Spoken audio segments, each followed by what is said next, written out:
Now see the monetary policy. What do you mean by monetary policy? Monetary policy is a macroeconomic policy. That is, it is concerned with the entire economy. Macroeconomic policy, it means for the entire country. It is not for the individual. Monetary policy is the macroeconomic policy, and it is laid by the central bank towards the management of money supply and a rate of interest. It is from the demand side. It is the demand side of economic policy used by the government of a country to achieve macroeconomic objectives like inflation, consumption, growth, and liquidity. The monetary policy gained its significance after the World War II. It was initiated by Milton Friedman, who is associated with the doctrine of monetarism, and Milton Friedman received the Nobel Prize in the year 1976. So what do you mean by monetary policy? It is something to do with money, the money supply in an economy. Every country wants to achieve full employment and economic growth. There must be development in a country. So the government uses two types of tools. One is called as the fiscal policy and the other one is the monetary policy. Fiscal policy is something to do with the tax and revenue of the government, whereas monetary policy is something to do with the money supply. It is laid down by the central bank. The policy is given by the central bank. So there are two phases of monetary policy. One is called as the expansionary policy, which is otherwise called as the cheap money policy, and the other one is called as the contractionary monetary policy, also called as the dear money policy. So what do you mean by cheap money policy? The cost of borrowing is very cheap. That's why it is called as cheap money policy. Borrowing becomes easy, consumers buy more, business expands, more people are employed, and people spend more. So when the cheap money policy is followed, you can see all these changes in an economy. The rate of interest is low. Rate of interest வந்து எப்படி இருக்குது? கடன் வாங்கும்போது rate of interest ரொம்ப சீப்பாக இருக்குது, ரொம்ப கம்மியாக இருக்குது. அதனால தான் அதுக்கு பேர் cheap money policy. So when the rate of interest is low, people tend to go to the bank and they start borrowing. Borrowing becomes easy because the rate of interest is low. People borrow more money and they start spending it. So consumption becomes more, consumers buy more. When there is consumption, there is demand. When there is demand, there is production. When there is production, more people get employment. More people are employed. So business also expands. People spend more. This is the characteristics of cheap money policy. Cheap money policy is implemented during inflation. The next one is dear money policy or the contractionary policy, which is followed during recession. It is just the opposite of cheap money policy. Borrowing becomes difficult. Consumers buy less because the supply of money in an economy is very less. So consumers buy less. Businessmen tend to postpone their investment. Businesses postpone expansion. Unemployment increases. Production is reduced. So you can see all this during dear money policy. So I want to repeat it again. There are two phases of monetary policy. The first one is called as expansionary policy or the cheap money policy, when a monetary authority uses its tools to stimulate the economy. Cheap money policy is used to stimulate the economy. An expansionary policy maintains short-term interest rates at a lower than usual rate. So the rate of interest falls, or there is increase in the total supply of money in the economy more rapidly than usual. On the other hand, the contractionary monetary policy is the dear money policy, which maintains short-term interest rates higher. The rate of interest becomes higher than usual. This slows the rate of growth in the money supply or even shrinks it. The money supply is shrunk. This slows short-term economic growth and lessens inflation. So these are the two phases of monetary policy. This is a very, very important question, girls. The two phases of monetary policy. Or they can also ask separately as write a short note on cheap money policy and write a short note on dear money policy. Next, let us go on to the specific objectives of monetary policies. This is objective. There is a spelling mistake there. Kindly make a note of it.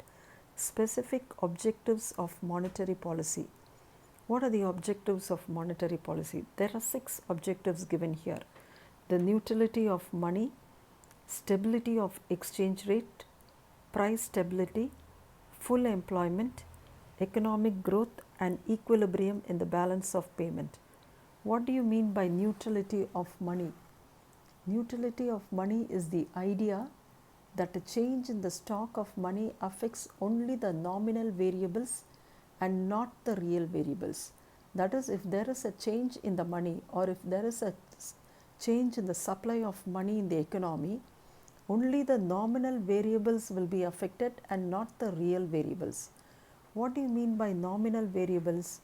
Increase in price or increase in wages or change in exchange rates are called as nominal variables.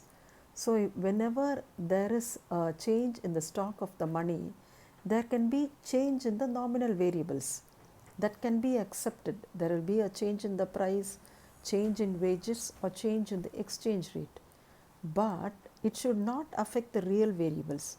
What are the real variables? Employment, the real GDP and consumption are called as the real variables. So when there is a change in the money supply, there can be a change in the nominal variables, but it should not affect the real variables. So economists like Wittsteed, Haken and Robertson are the chief exponents of neutral money. They hold the view that monetary authority should aim at neutrality of money in an economy. So the objective is to have neutrality of money. Monetary changes could be the root cause of all economic fluctuations. According to neutralists, the monetary change causes distortion and disturbances in the proper operation of economic system of the country. So there can be changes in the nominal variables, but it should not affect the real variables. Next is exchange rate stability. What do you mean by exchange rate? Exchange rate expresses the value of one country's currency in relation to the value of another country's currency. For example, to get $1, we have to give 80 Indian rupees. So that is only called as exchange rate. Whenever you want to exchange dollar and rupees, for every dollar that you buy, you need to pay 80 rupees. This is only called as exchange rate. Exchange rate expresses the value of one country's currency in relation to the value of another country's currency. So exchange rate has to be stable. Exchange rate stability was the traditional objective of the monetary authority. So this was the main objective under gold standard among different countries. When there was disequilibrium in the balance of payments of the country, it was automatically corrected by movements of gold. So if there is any disequilibrium, there must be movement of gold. We need to give gold. To rectify the disequilibrium, we need to pay gold. It was popularly known as expand currency and credit when gold is coming in, contract currency and credit when gold is going out. If gold is coming in, it is advantageous. If gold is going out, that means we have disequilibrium in the balance of payment. Next is price stability. Price stability is considered the most genuine objective of monetary policy. Price stability is the most genuine objective of monetary policy. Stable prices brings public confidence. The public become confident if the prices are stable. The prices should not be fluctuating drastically. It promotes business activity and ensures equitable distribution of income and wealth. Whenever there is price stability, it promotes business activity and it also ensures equitable distribution of income and wealth. As a consequence, there is a general wave of prosperity and welfare in the community. If the prices are stable, there is prosperity. So what do you mean by price stability? It does not mean price rigidity or price stagnation. There can be a mild increase in the price level, and mild increase in price level provides a tonic for the economic growth. So there can be a mild difference in the prices because it boosts the economy, but there should not be any drastic changes in the prices. Next one is full employment. Every country wants to achieve this full employment. During the World Depression, the problem of unemployment had increased rapidly. Even now during the COVID crisis, you see unemployment, which should not happen. So the main aim of monetary policy is to achieve full employment. It was regarded as socially dangerous. Unemployment is regarded as socially dangerous, economically wasteful and morally deplorable. So full employment was considered as the main goal of monetary policies. So far we have seen the neutrality of money, the stability of exchange rate, the price stability and full employment. Next is economic growth. Economic growth is the process whereby the real per capita income of the country increases over a long period of time. If there is an increase in the real per capita income, then it means the country is growing. There is economic growth in the country. How do you calculate per capita income? Per capita income is found out by dividing the GDP by the population. தனி நபருடைய வருமானத்துக்கு பேர் தான் என்னது per capita income. மொத்த நாட்டு வருமானத்தை மக்கள் தொகையால் நம்ம டிவைட் பண்ணும்போது தான் நம்மளுக்கு பெர் கேபிட்டா இன்கம் கிடைக்குது.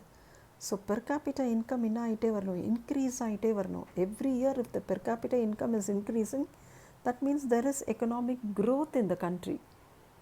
So economic growth is the process whereby the real per capita income of a country increases over a long period of time. It implies an increase in the total physical or real output, production of goods for the satisfaction of human wants. So it means there is increase in the output, there is increase in the production, and there is plenty of goods which are produced for the satisfaction of human wants. So if there is economic growth, the satisfaction, the people are satisfied, the human wants are satisfied. Therefore monetary policy should promote sustained and continuous economic growth by maintaining equilibrium between the total demand for money and total production capacity, further creating favorable conditions for saving and investment. At the same time, there must be saving, there must be economic growth, people's wants must be satisfied, there must be increase in savings and investment. The last one is equilibrium in the balance of payment. Equilibrium in the balance of payment is another objective of monetary policy which emerged significant in the post-war years. So what do you mean by balance of payment? Every country is dependent on another country. India is dependent for certain products from China or from Brazil. So we do exports as well as imports. So if the trade is favorable, exports will be greater than the imports. If it is unfavorable, exports will be lesser than the imports. It was felt that increasing of deficit in the balance of payment reduces the ability of an economy to achieve other objective.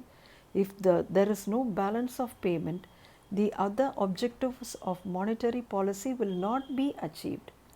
So, as a result, many less developed countries have to curtail their imports, which adversely affects development activities. Therefore, the monetary authority makes efforts to maintain equilibrium in the balance of payment. So, there must be equilibrium in the balance of payment. So, these are the specific objectives of monetary policies. There are 6 objectives: neutrality of money, stability of exchange rate, price stability, full employment, economic growth, and equilibrium in the balance of payments. Because this is a very important question, and this can be asked as a 5-mark question. You have this question in the part D. Answer the following questions in one page. What are the objectives of monetary policy? Explain. So, for question number 38, this is the answer. Okay. So, please study your daily lessons. I will be posting the homework in the Google Classroom. Thank you, girls.